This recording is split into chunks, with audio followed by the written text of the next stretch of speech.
Sound in speed, camera in speed, and action. Welcome to another Create Greg video. My name is Greg, and in today's episode we will talk about how to plan for video shoot. Or maybe I should say how not to plan for video shoot and just go out and create. There are two sides of the coin, so let's start from the first one.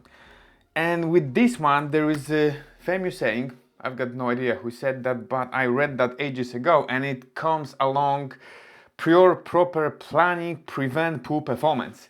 6 piece formula, and it's been very relevant for my whole career and every single video project. When I work with clients, I'm always saying to them, shooting is the easiest part, as long as you do the pre-production right.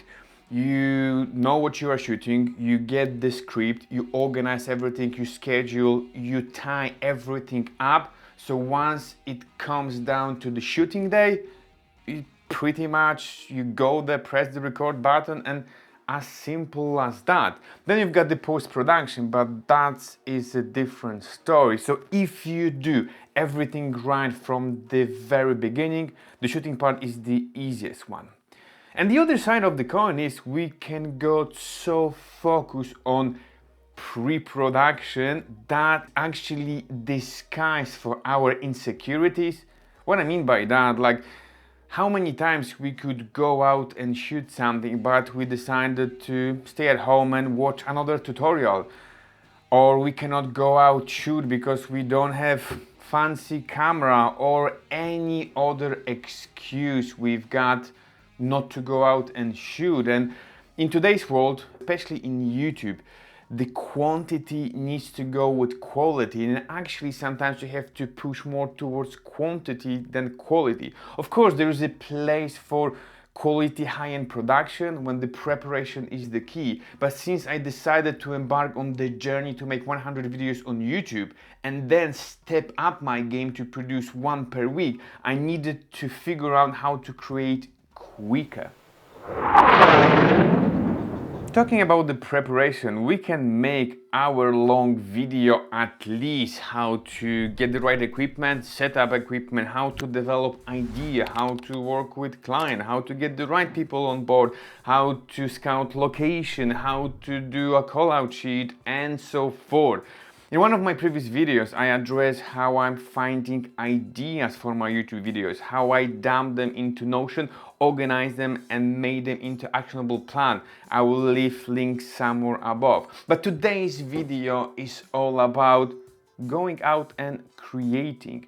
And that was the main idea behind my previous video about the New York place I always wanted to visit, and I had a chance to do it just before COVID hit, so lucky me. And on the top of that, I can say I had the best trip of my life to visit all these epic places. And because of the huge amount of them and my perception, like if I want to see all of them within the time frame I've got, I need to be very efficient. So there is no time for shooting video, because to shoot video, first of all, it's time consuming. Second of all, you need to put a lot of thoughts what you are going to shoot. So the easiest way forward will be capture some photos and then have all your tree digitalized. But I said, like, that would be easy way out. And despite the fact I focused first day on seeing as many places as possible, enjoying my holidays, capturing photos,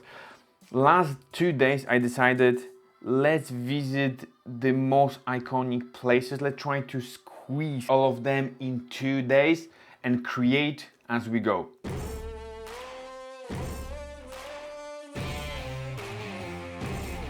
We kicked off the first day by jumping on a ferry to go around Manhattan Island, and when I switched from photo into video mode, oh boy, that's when everything changed for me. It reminded me how much I love video, how many more opportunities you've got because of the video, the whole motion behind it, how to tell the story, how to use your focal length, how to use your zoom, rack focus, how to do different frame rates.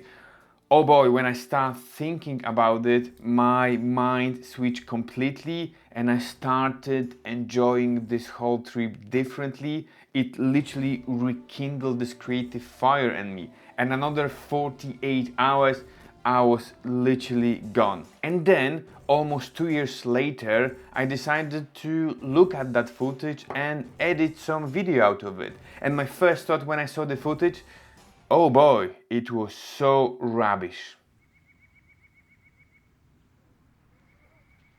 My mindset back then was fixed on let's shoot everything into this nice slow motion, and when I started off by finding the right music, which was like upbeating, fast paced, like New York style, I thought, and I started to match with the footage with pretty much everything was shot in 5 times slow motion, I said it's not going to work. And I actually spent 2 days trying to match it. At some point I even replaced the soundtrack and pushing forward, think about the idea and the concept, how this video started off by create as you go. I thought like, this is how I can call this video, how I can use all that footage and create the short story from beginning to end and inspire others to create as you go. And as I'm a huge advocate of proper preparation, I believe we're supposed to go out and create more to become better at our craft. The moment when I decided to embark on this YouTube journey and increase the volume of content I produce, I started using more camera. I need to educate myself at the faster pace by creating as I go. And in the short space of time, my knowledge about the video editing, filming and overall skills skyrocketed. The opportunities I got from it surprised even me, because the simple fact I decided to just go out and create. Most of the video I've done, they are not to the standard I would be proud of myself back in the days, but at the moment I left all that insecurities on the side that people would judge me.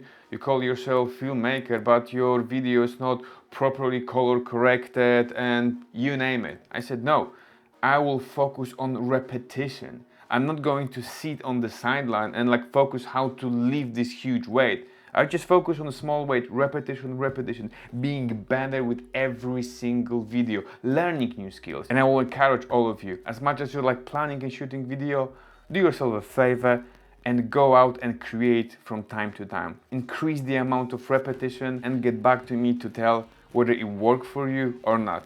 I will bet you will say thank you. Guys, I hope you enjoyed this kind of spontaneous video. I thought, yeah, another week, it's time to shoot another video as I promised to myself, and it would be good to share that story and hopefully it will help some of you. If yes, don't forget to get back to me. If you enjoyed this video, press the thumbs up, consider subscribing, it would mean a lot to me. If you didn't like this video at all, yeah, fair enough. But I'm surprised you got to that point, which is flattering. The good news is next week I'm going to post another video, so you might come back then and see whether you would like another one. Guys, until next one.